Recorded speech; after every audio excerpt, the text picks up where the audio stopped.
An unprecedented military airlift is underway. On June 16th, at least 32 tanker aircraft departed from American bases toward Europe, landing at key stopover bases for Middle East operations. The mission remains undisclosed, but it's not for some military exercise. A fleet of 32 tankers can support well over 200 combat aircraft operating at the same time. Meanwhile, on the other end of the globe, the USS Nimitz Carrier Strike Group has canceled its scheduled port call in Vietnam and left the South China Sea. It is headed toward the Middle East to join the aircraft carriers that are already there. This kind of buildup usually signals preparations for a large-scale air campaign. If America plans to support Israel's campaign offensively, these tanker planes and aircraft carriers would be among the most critical assets in the coming days. The United States may find cause to get directly involved, if it hasn't already. The drumbeats are distant, but they're marching this way. For days, Netanyahu has urged Trump to join the war against Iran. He may have finally given in to the pressure. Recently, he demanded Iran's unconditional surrender and claimed the U.S. knows the Supreme Leader's exact location, but will not target him for now. This story was picked up by nearly 250 sources, so it made quite the headlines. Less noticed, however, is the story of who might replace the Supreme Leader. Days earlier, Reza Pahlavi, Iran's exiled crown prince, called on the country's security forces to cut ties with the regime and support a mass uprising. This is a major development. Iran has no coherent opposition to speak of, which is why all previous uprisings failed. But with the crown prince stepping in as a dark horse candidate, a unified opposition could emerge. This story has barely been picked up. Only 80 sources reported on it, and most of them lean toward the right. Israel's airstrikes have hit hard, but not deep enough. Satellite imagery shows damage at Natanz, which is Iran's main uranium facility. Key buildings have been leveled, and more than a dozen top scientists have been killed. This building, for instance, turns weapons-grade uranium into uranium metal, which forms the core of a nuclear weapon. Rebuilding it could take up to a year.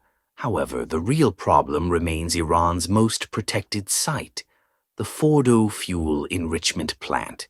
It's buried deep inside a mountain near Qom, encased in reinforced concrete. The facility is believed to be beyond the reach of any Israeli weapon known to exist. It was built in secret and only publicly unveiled in 2009. Since then, Fordo has been at the center of international attempts to curb Iran's nuclear program.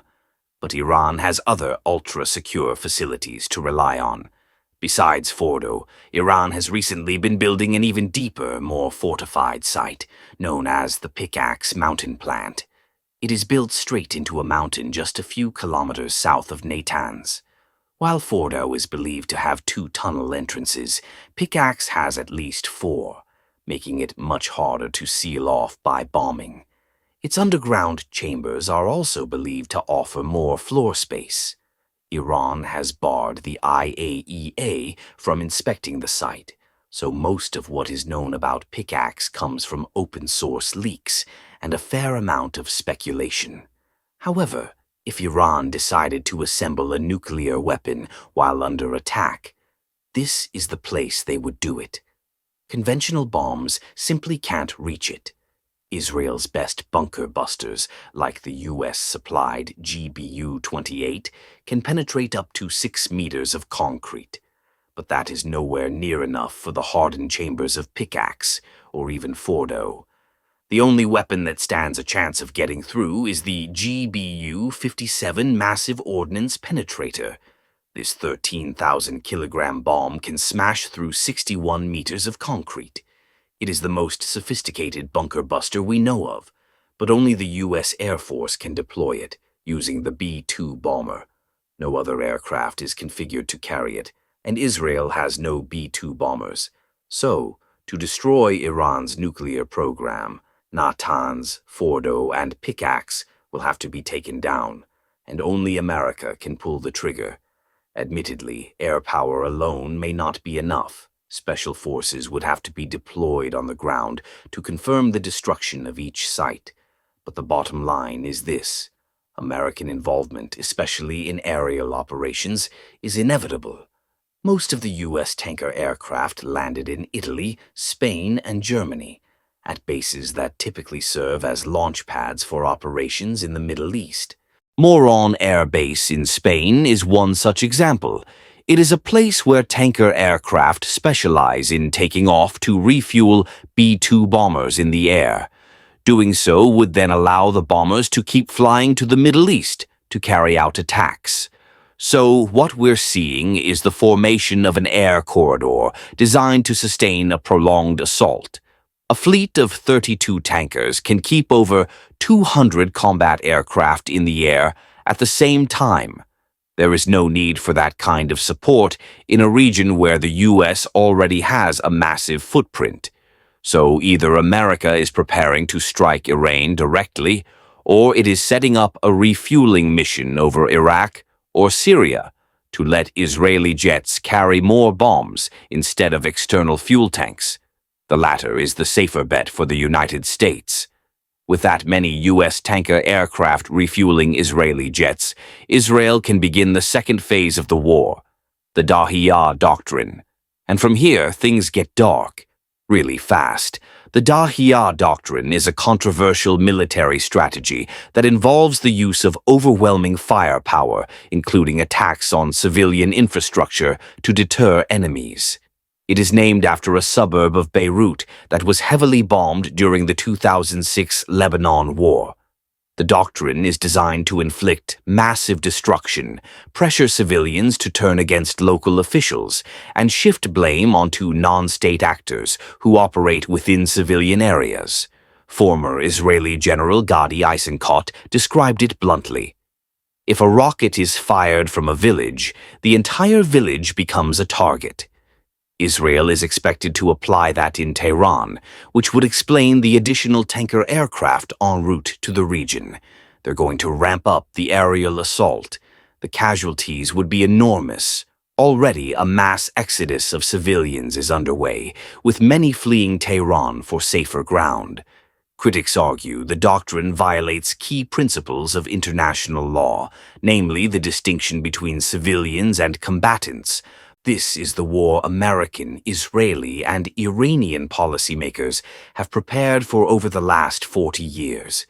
It has all come down to this. Iran knows the United States is likely to join Israel in attacking its nuclear program. In anticipation, Iran has held back most of its hypersonic missiles, storing them deep underground in bunkers where Israeli bombs can't reach.